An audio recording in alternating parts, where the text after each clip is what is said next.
नमस्कार, स्वागत है आप सभी का मार्केट टाइम्स टीवी पर। मैं हूं आपके साथ अखिलेश राठी और वक्त तो चला है बड़ी खबरों का।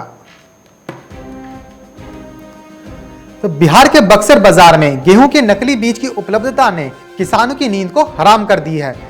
विभिन्न कंपनियों के नाम तथा ऊंची कीमत पर बाजार में बिक रहा गेहूं का बीज के गुणवत्ता की गारंटी लेने वाला कोई नहीं है। ऐसे में कृषि हित के लिए काम करने वाला इफको किसानों को गुणवत्ता की गारंटी के साथ गेहूं का बीज भी उपलब्ध कराएगा। बिहार के अररिया क्षेत्र के किसान इस वर्ष मक्के के बजाय गेहूं की अधिक खेती कर रहे हैं। पिछले वर्ष मक्के का बाजार में भाव नहीं मिलने से आहत किसानों ने इस वर्ष गेहूं की फसल को ही बेहतर समझा है। अगर किसान आंदोलन लंबा चला तो आटा, दाल, चावल की किल्लत हो जाएगी, मसाले भी कम पड़ जाएंगे। अभी दिल्ली में सिर्फ 15 दिन का ही राशन बचा है, लेकिन कुछ दिन बाद यह भी महंगा होना शुरू हो जाएगा। जानकारों का कहना है कि अभी से माल की आवक पर असर दिखाई देना शुरू हो गया है। कृषि सुधार कानूनों के खिलाफ पंजाब और हरियाणा के किसान आंदोलन के बीच खरीफ सीजन की उपज की खरीद अपने चरम पर है। धान की सरकारी खरीद का आंकड़ा 3 करोड़ टन को पार कर गया है, जो पिछले साल की इसी अवधि के मुकाबले 18% अधिक है। धान की यह खरीद घोषित न्यूनतम समर्थन मूल्य पर हो रही है।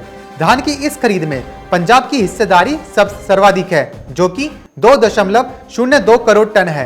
अब तक कुल 3.16 करोड़ टन धान की खरीद हो चुकी है, जबकि पिछले साल इसी अवधि तक 2.66 करोड़ टन धान की खरीद हो सकी थी। इंदौर में आलू प्याज के भाव 4 से 5 रुपए प्रति किलो तक घट गए हैं। पिछले कुछ दिनों से इनके भाव में निरंतर हल्की गिरावट देखी जा रही है। व्यापारियों ने बताया कि मांग कमजोर बनी हुई है, जबकि नई फसल का माल मंडी में लगातार आ रहा है। इसकी वजह से भाव दबाव में है। मध्य प्रदेश के भोपाल में इस साल शुरुआत में 10 रुपए किलो तक बिका आलू अब 50 रुपए किलो बिक रहा है। आलू के भाव बढ़ने के बाद आम लोग की पहुंच से आलू दूर हुआ तो इसकी खपत भी काफी कम हो गई है। जिले में औसतन करीब 30 टन आलू की खपत हो रही है, जबकि भाव कम होने पर आलू की खपत करीब 50 टन रहती थी। हिमाचल प्रदेश के ऊना के आलू की उत्तर भारत ही नहीं बल्कि बिहार, असम और पश्चिम बंगाल तक मांग बनी हुई है। इसमें कुछ कंपनियां चिप्स तैयार भी करती हैं, तो कुछ इस आलू के अलग अलग उत्पाद भी करती हैं। इस बार आलू की रिकॉर्ड पैदावार होने पर भी किसानों के हाथ बड़ा मुनाफा नहीं लग पाया है। राजस्थान के बांदीकुई में आम आदमी की सब्जी समझा जाने वाला आलू इन दिनों थाली से गायब हो रहा है। आलू के दाम फलों से भी अधिक होकर आसमान छू रहे हैं। आलू इन दिनों संतरा, अमरूद, केला, पपीता से भी महंगा होकर 50 रुपए किलो तक बिक रहा है। उत्तर प्रदेश के मुरादाबाद में किसान आंदोलन का कृषि उत्पादन मंडी समिति पर भी असर पड़ने लगा है। महंगाई के इस दौर में पंजाब से आलू और मटर आ रहे थे, लेकिन आंदोलन की वजह से आलू मटर की आवक बंद हो गई। हालांकि मौसमी सब्जी आने की वजह से सब्जी के दाम पर बहुत अधिक प्रभाव नहीं पड़ा है। हरियाणा की कैथल मंडियों में धान की हो रही आवक में बड़े भाव से किसानों के चेहरे खिल उठे हैं। धान की किस्म 1121, मुच्छल व बासमती धान के भाव में अच्छा उछाल देखने को मिला है। इससे किसानों के चेहरे खिल उठे हैं।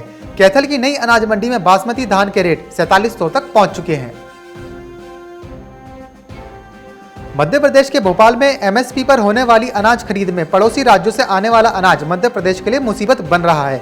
मुरैना में बाजार की रिकॉर्ड आवक हो रही है। इससे आशंका बढ़ रही है कि राजस्थान के धौलपुर से तो व्यापारी किसानों के नाम पर बाजरा नहीं बुला रहे हैं। इसी तरह रीवा के त्योंथर और बालाघाट के धाने गांव में उत्तर प्रदेश से धान बुलवाया गया है। सीमावर्ती जिलों में यह समस्या सबसे अधिक है। मुख्यमंत्री शिवराज सिंह चौहान की समीक्षा में यह बात सामने आई है। तो फिलहाल बड़ी खबर में बस इतना ही। कहीं जाइएगा नहीं, क्योंकि खबरों का सिलसिला यूं ही बना रहेगा मार्केट टाइम्स टीवी पर।